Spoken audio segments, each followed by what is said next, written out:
Hello, everybody. Hello. So I'm playing Carolyn today. I will resist the temptation to cry. And I say it in love. She always makes me cry too. But she asked if I would moderate our little session today. She's at the administrators retreat, which I always love the idea of it. I just imagine the vice presidents, pillow fights and painting each other's toenails. And I'm sure that's not what it is, but I like to imagine it that way. So they're off doing those kinds of things.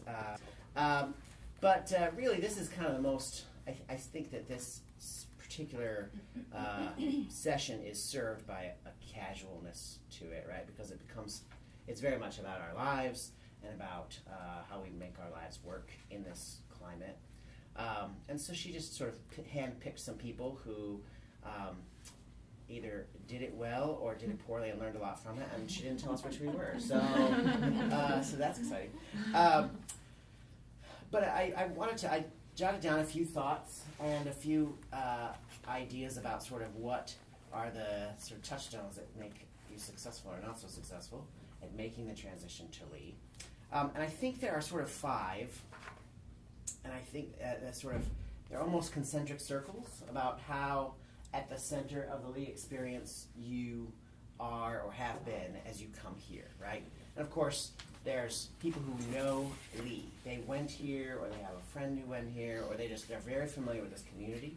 And so when they come, it's quite natural that they get the way the community works and some of its particularities.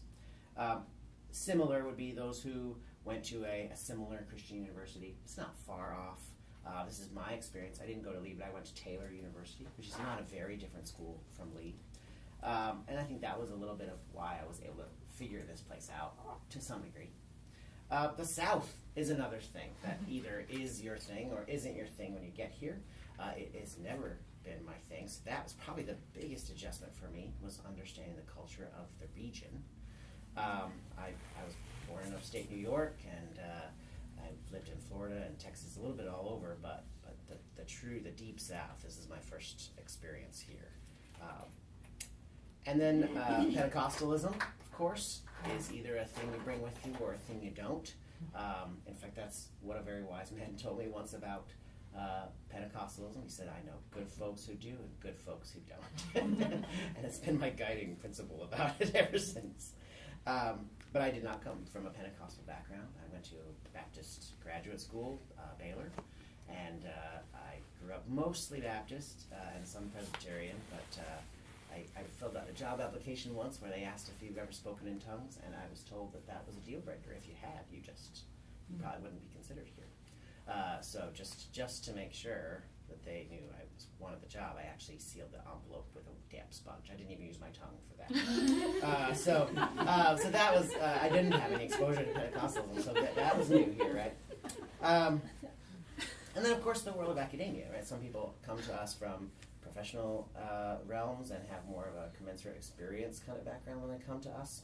And so learning this particular nuances of the academic realm. So there's sort of those 5 circles. There's overlap among them, and how many of them you have some experience in helps you figure this place out quicker. Some people come to us without any experience in any of those things, and that's an uphill battle. It would be a tough adjustment to make. That's you. None of that's well, we'll get to you. So really, my only strategy was to sort of give that sort of contextual paradigm for us to be thinking about in this realm, and then allow each of the 3 panelists, myself included, and our missing one, to talk about how we fit into those and our successes and failures in making that work. Right? Excuse me. Forgot to silence myself. So, for me, coming here, like I said, I was able to hit the ground running because of my exposure to a similar university experience. My undergrad experience at Taylor was great. I loved it. I really, really drank it in. And I understood sort of the strengths and weaknesses of the summer camp mindset that a Christian university can have, especially to a freshman who just sort of gets on this campus and it's like, wow, everyone is nice and attractive and loves Jesus. I mean, you just feel like a kid in a candy store for friends or romance or whatever. There's no one saying, no one rebuffing you. There's no rejection. I mean, it's like the anti-middle school, right? It's like the opposite of middle school, right? And so I understood that, and what a draw that can be away from it can be a draw away from the things that we hope they care more about, right? A seriousness about academics, a commitment to being punctual and reliable and all those things. The culture of this place can really battle that. So I had an understanding of that, and I don't know if I knew how to fight it. I may just had more sympathy for it when I saw it. Even great kids, even responsible kids can fall prey to the trap that is, free pizza just about outside every building every weeknight, because there's some event where they're offering free pizza and there's loud music. And it's hard to, settle down and do your work when that's what you're competing against. I'm not saying I gave a free pass, but I tried to have understanding about that.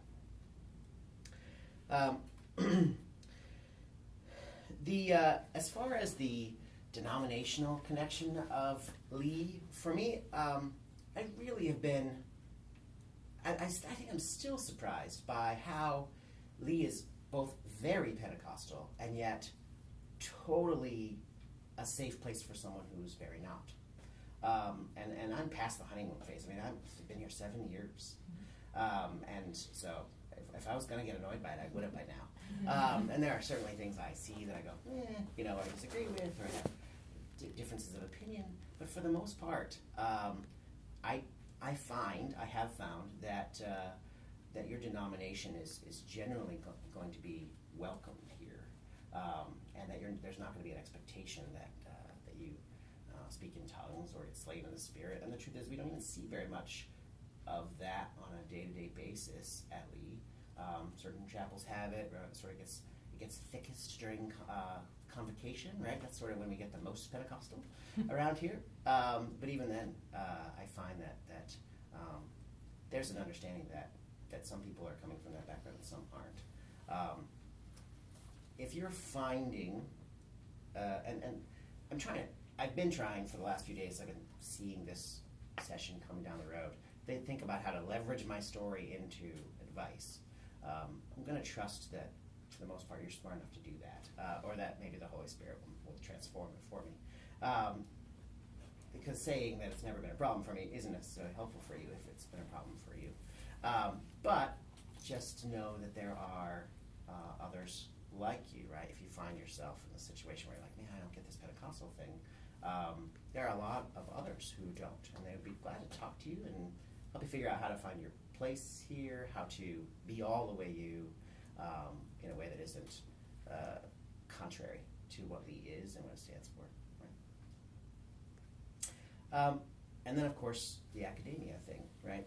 How familiar you are with the academic world. And I was just a little bit. I mean, I was pretty quick out of grad school, and you sort of get a diluted version of it there. It's sort of, I think grad school is sort of you get the best of academia in dense, concentrated amounts, and less of the political rigmarole at grad school, and then it dilutes once you actually get a job in academia. But we're pretty fortunate here that the political side of that, the horror stories I hear from other universities, people where they work, it's not nearly that kind of atmosphere, right? There is a collegiality here and a desire to be a family that I think pervades policy even here at the university. It pervades pay scale, truthfully. And they're putting their money where their mouth is on the idea that we want to be one university.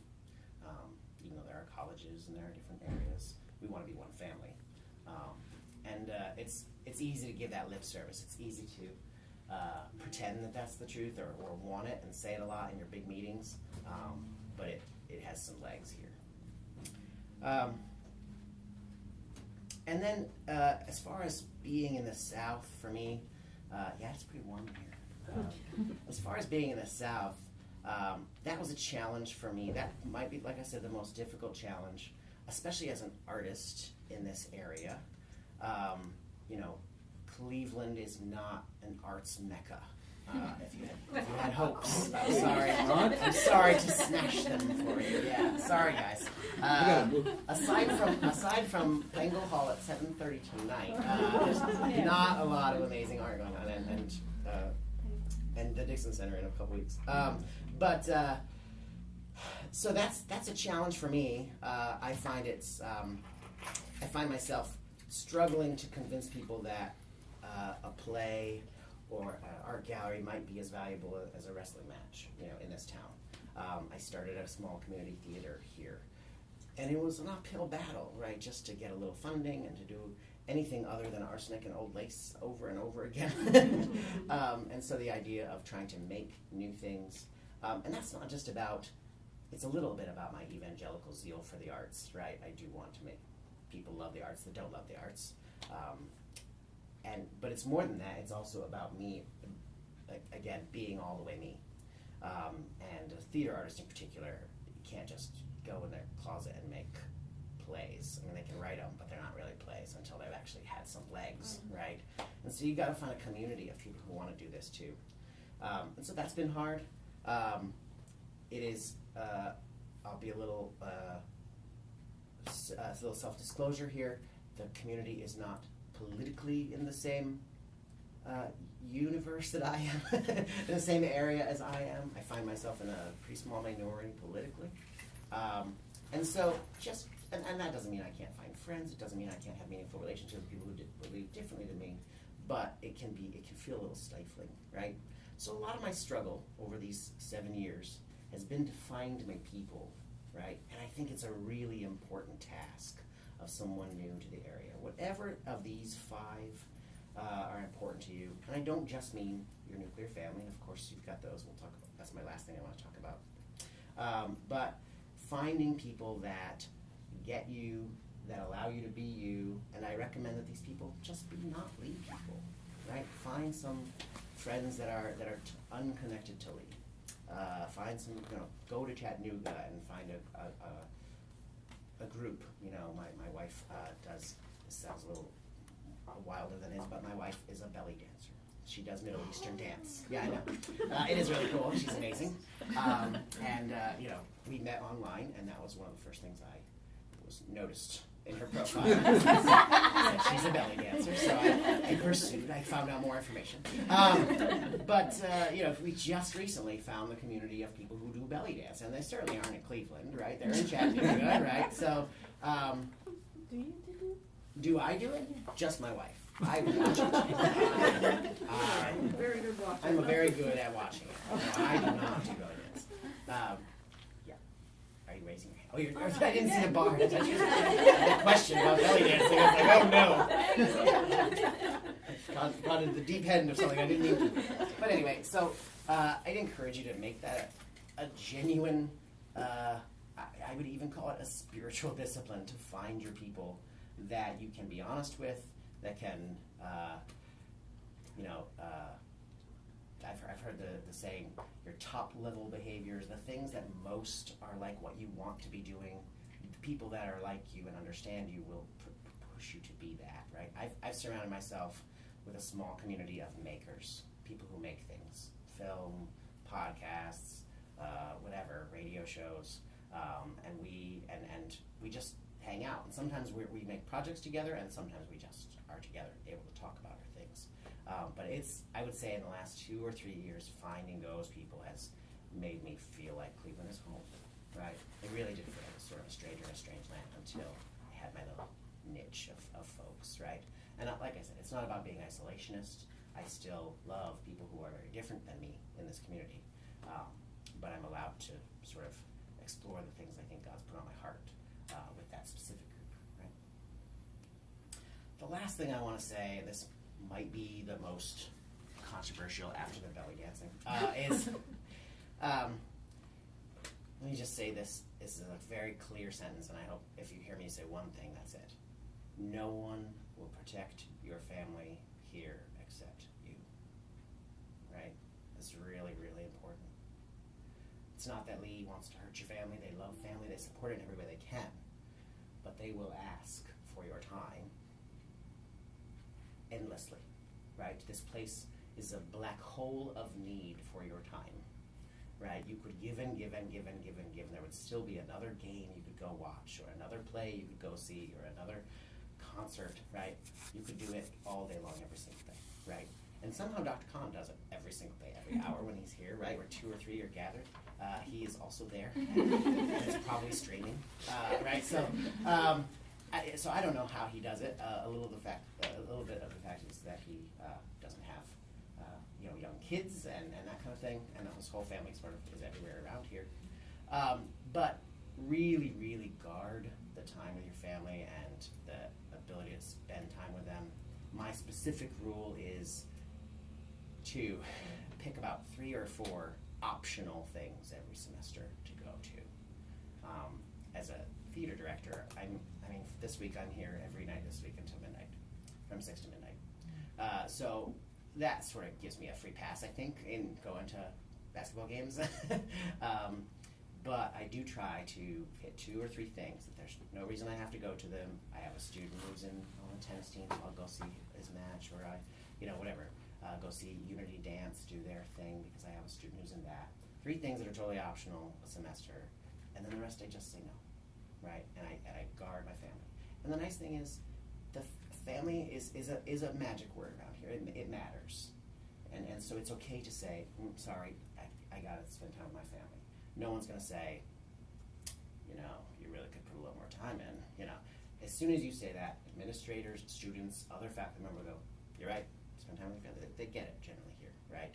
It's not an atmosphere that's antithetical to family, but as I said before, no one will guard your family like you will. So that's sort of my last little piece that I wanted to put out there. I'm sure if we have a conversation, I'll talk more, but that's my prepared stuff. Well, I feel like you and I are kind of a counterculture, and we don't have anyone bringing the culture today, true. so it's a little bit funny. But I too have some very different perspectives from Lee, but have found a home here and have learned to interface. I've been here 4 years. I grew up in the Pacific Northwest. I'm Anglican. I'm single. And I do skew more politically moderate for the rest of the country, liberal for Tennessee. Right.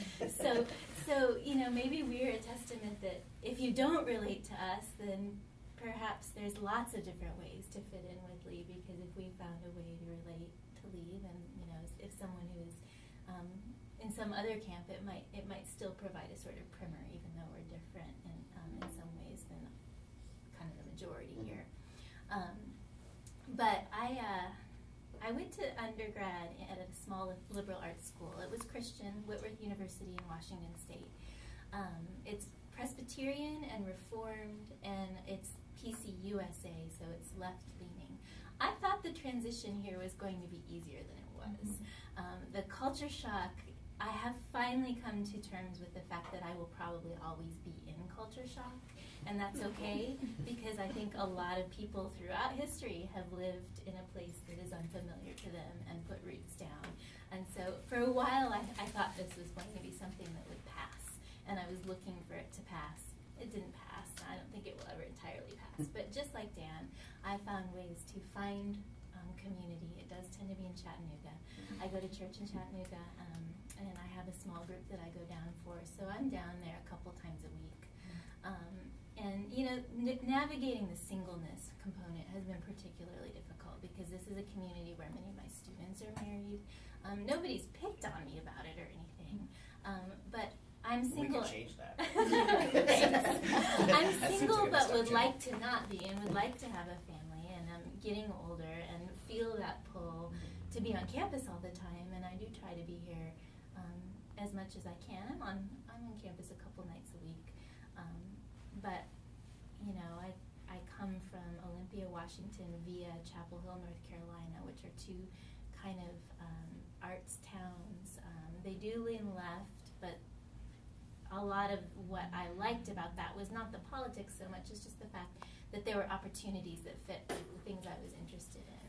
And so Chattanooga feels much more home-like to me than Cleveland does. And so I got here, and for a while I just was in this kind of honeymoon period. I'm so excited to come to Lee, just so excited. My interview, I just loved it here. I remember driving back and thinking, I really hope I get this job because I will miss the search committee, which I had never felt before. Like, Donna was on the search committee, and I just really felt like I connected with these people.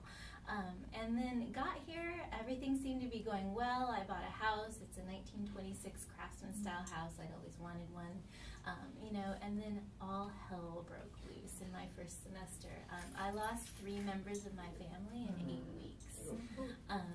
And it was my grandmother I was closest to, followed by my aunt who had developed cancer at my age. And so there was this kind of personal, and she lived vicariously through me, so to see her go was particularly, there was almost a guilt associated with that, as well as the pain of the loss. And then her father died 8 days later.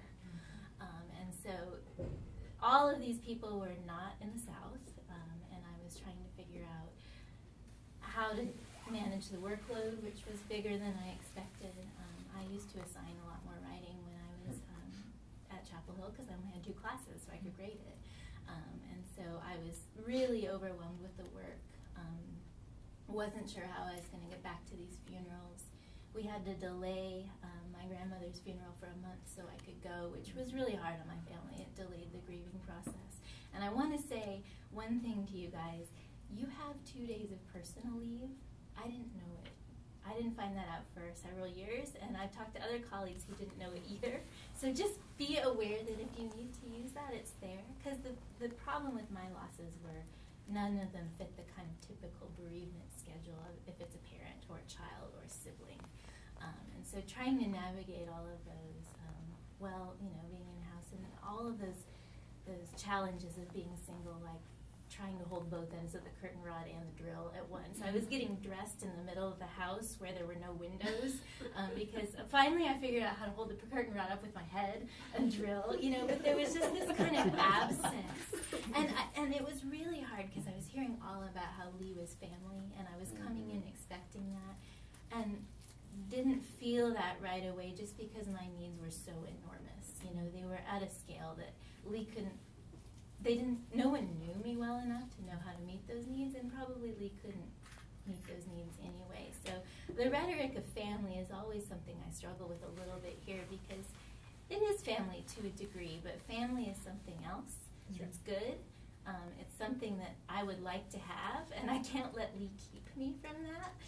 But I also want to let Lee be what it's so good at, which is it does go beyond just being a school.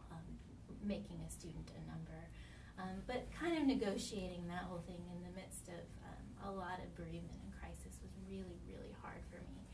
But then it made everything afterwards, when the dust started to settle, made everything afterwards just feel really good. So I got a grant, so I got to do some research, and Lee was really helpful with that. So I got to go to England. And it was all expenses paid through the Appalachian College Association, but Vanessa Hanman helped me get that grant. And I even was able to buy a camera and a MacBook Air that was really light to take with me. And so coming back from that summer, I just felt renewed in the ways that I needed. And then as my relationships with my faculty colleagues developed, I thought, if I'd had these losses 2 years later, they would have known what to do. And I've seen what a wonderful family Lee can be for so many people. I have a pet rabbit who's kind of famous with the students, and I have thought that, when he goes, I hope he never does, but he probably will at some point. He's 10. And when he goes, I think I will probably be overwhelmed by the support that I really needed during that first semester, but didn't know how to ask for. And so that was a process for me. I talked to one of my colleagues who referred to that period as traumatic, and that clicked a trigger with me, and I thought, I think there is some trauma tied with this that I need to work through. So I am going to counseling just to sort through some of that so that it doesn't affect my kind of long-term perception of my first year at Lee. But if any of you are in kind of difficult circumstances, please do contact me, because it was something I learned a lot from. And like you said, there are those of us who had a bumpy start and are learning how to reframe. And I think to a degree that was me. There were other ways where I just hit the ground running and loved it here and felt connected. For example, my colleagues, they're very patient, they're very invested, they care about helping make a transition. I had a mentor, but I also had 3 or 4 more that just kind of stepped in and tried to fill different roles. Sometimes it helps to have a peer level mentor and an older mentor and so on. So that was wonderful, that clicked right away. I'm the faculty sponsor of the Creation Care Club, which is something that at many campuses probably would have already been established, and I wouldn't have been able to find a niche, but it just felt like kind of divine ordination that the student that wanted to start it found me, and I wanted to start it, and now it's prospering. And so to be able in my first or second year to really feel like I started something that has already made a difference has been one of the wonderful components of Lee, that when you want something to happen, it'll happen here. And so being able to make that happen was a big deal. I think what I still struggle with, besides just unpacking some of the trauma of that first year, is definitely the culture shock. And being someone who was used to a more, this is a pretentious word, but cosmopolitan lifestyle. What was that? Bohemian? Yeah, maybe. Yeah, some elements of that. So, the drive to Chattanooga is long, but but I listen to my books that I'm teaching sometimes, so that helps. And then sometimes I do wish that we would value the rhetoric of a school. We put so much emphasis on family, but there's a great and noble tradition to being a school. And so that's something that, you were talking about all of the tugs in different directions and the kids who have multiple pizza options every night. Yeah. And I think, sometimes I just think, let's sell them on academics, because academics is great. And so that's something that that I've been working on, and I think it's something that's possible at Lee, but it's something that is kind of a lingering challenge for me. I'm very introverted, and I really like learning. So the kind of social culture, the celebrity culture, celebrity, like the kind of charismatic person on stage kind of thing is not my faith tradition, and it's not my geographic tradition. My family were from Lapland, and we only emigrated in the late 19th century, so that kind of Nordic tradition that's very reserved is still very much a part of the way my family relates. So the kind of charisma at Lee can feel really foreign to me, but it seems to really work for our students, so it's not something I want to challenge. It's just something I'd like to provide an alternate narrative for, especially within academic work. I think that's all I really wanted to talk on. Once I started going on that first year, I started to blab, so I hope I didn't say anything offensive, but you could tell it's still really real for me. So I wanted to tell you that if your first year has been hard, you're not alone. There are other people who made it through, and I'm content here now. So, may I ask, what is the Creation Care Club? it's our environmental club. So the students are doing a lot with trash pickup, recycling at the U Church events. What else are we doing? Lots of hikes just for fun. Some trail maintenance, the Appalachian Trail and the Benton MacKay Trail. So it's students who are interested in the outdoors or the environment. One of the things that Katie mentioned toward the end was the sort of charismatic in terms of personality, not in terms of worship style, but that mode. And I would almost call it, we're sort of addicted to extroverts around here. And I actually recently was in I forget where I was, a workshop where someone had done a little bit of informal study about how introverts do as students. And it wasn't great. It wasn't particularly encouraging. At Lee? At Lee, oh, yeah. okay. Because so many of the students seem to be very energetic and straightforward, and I think that even if they were borderline extroverts, being here pushes them into the camp fully.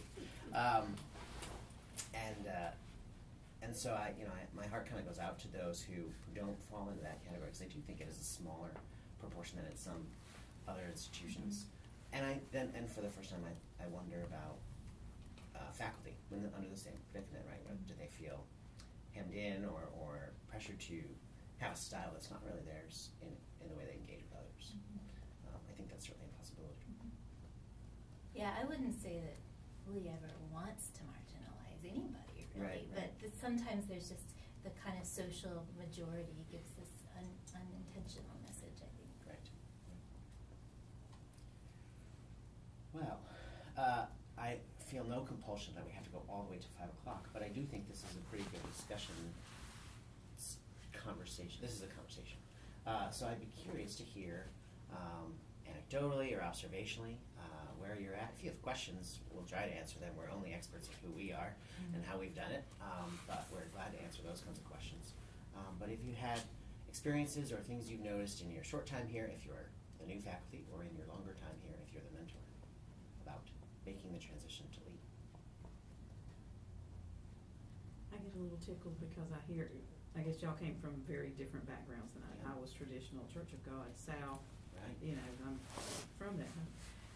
But to me, to come back to Lee now from when I was here back in the 80s, you were talking about it's very conservative. Feels like you're Yeah, to me, it's gone very liberal. Right. Just the opposite. And so, you know, to hear it come from y'all's aspect, I'm like, okay, that's great, but you obviously ain't been to my church. I go to All Nations Church of God. It's a throwdown every Sunday, thank God. I love it. I would miss it if it wasn't. Throw down every Sunday. Yeah, I mean, it's, you know, so to hear y'all say how, you know, it's like that, I'm like, oh, no, it's not, and I miss that.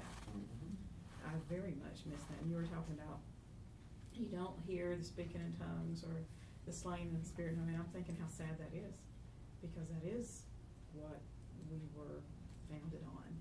And I think it's sad that it's gone away because we're losing our power in the church. And that's, like I said, I know that's different for a lot of you in your faith, but to be Pentecostal, born and bred, South, you know, Yeah. I see it as a challenge the other way. It's like, what happened to Lee? Right. What happened to why we were different than the rest of the church schools out there? Yeah, that's one of the toughest. I mean, I'm coming across this in about 5 different places. The idea of how do we remain open and inviting and retain our identity, right? Identity retention is sort of taboo, right? To say that we are not something is sort of insensitive these days, right?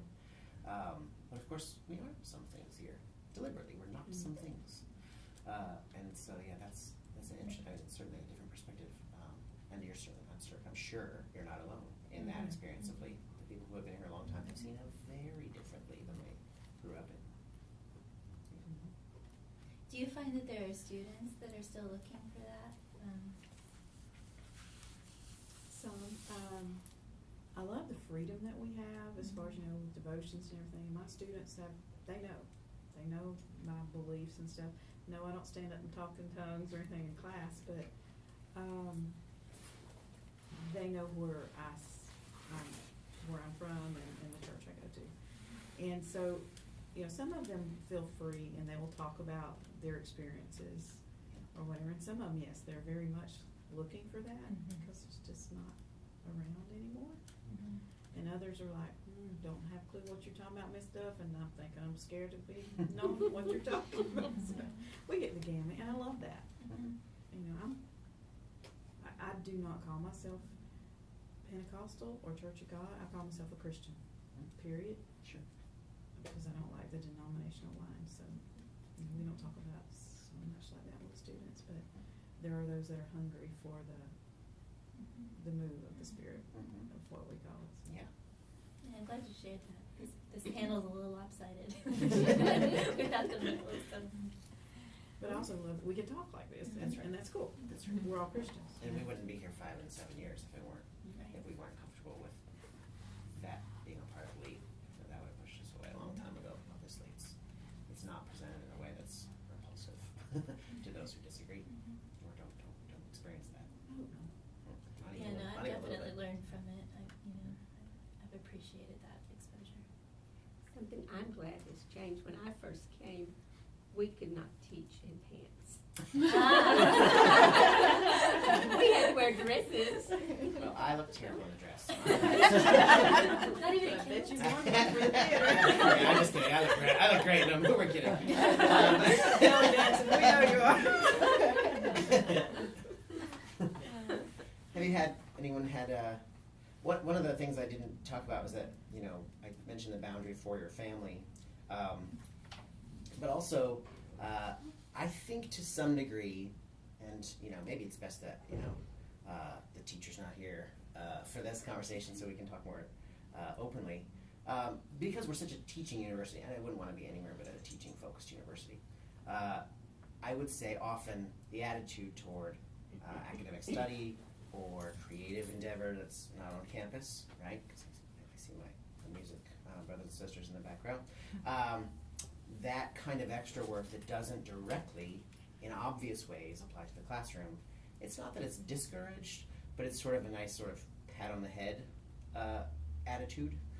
But I find that making sure that I do that is about me continuing to love what I do, right? So professional development isn't about impressing my administrators usually, right? Because they're mildly impressed, right? They love putting it in a newsletter and then it disappears forever. Read by 3. Right. But it's made me, like, I just got to go to this amazing workshop for 2 weeks where I was out in the wilderness doing an acting workshop on Polish acting theory, very physically demanding, they asked, would you like to room with people who identify as male or female? It's a question I've never been asked before. And I honestly didn't even know how to answer. Yes, I guess. Well, 2007. Right, in Massachusetts, not in Tennessee. Yeah. Right? But it was amazing, and what I learned about acting was transformational for me. And so being able to bring that back in some measure to my students has given me a new lease on teaching my acting classes. I'll be able to enjoy them for 3 or 4 more years, and I'll need another one, right? It's like when you're a bad golfer, and then every now and then you get one really good shot. You're like, okay, I can do this for another hole and a half, until I get another good shot. So professional development tends to be, I think, more about self-fulfillment and recharging. Do you find that as well? Yeah, I find that getting to do my writing in the summer, whatever I want to write, that's huge for me.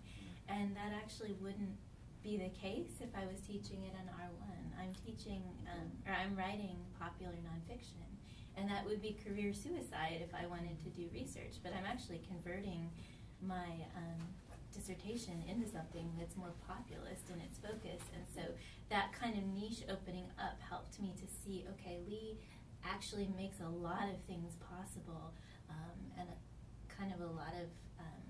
there's a lot of paths to success here. Yeah. And I found kind of a weird one, but it's not outside of Lee's support network. Yeah, right. And then the other kind of boundary that I have written here is student access, right? How much do you allow students to have access to you?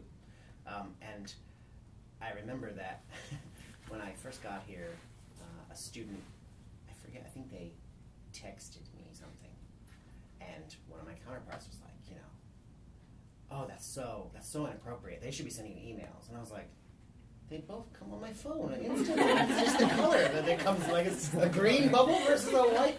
Like, what's the difference? And I'm sure that's the students' thought too. Is like, I just got a message to them. They weren't expecting immediate response to my text message. So it's tough to figure out what those as the associations we have with these different ways of communicating are all blending and blurring. You have to kind of decide on your own. And for me, it's not even a stated one. It's just I'm not working right now. I don't feel like talking right now. I don't feel like answering that right now. But I have bought into, you mentioned earlier how you would love for us to focus on, or for it to be an environment where this being a school is exhilarating, right? And I think that they're not going to come to us that way. They don't, right?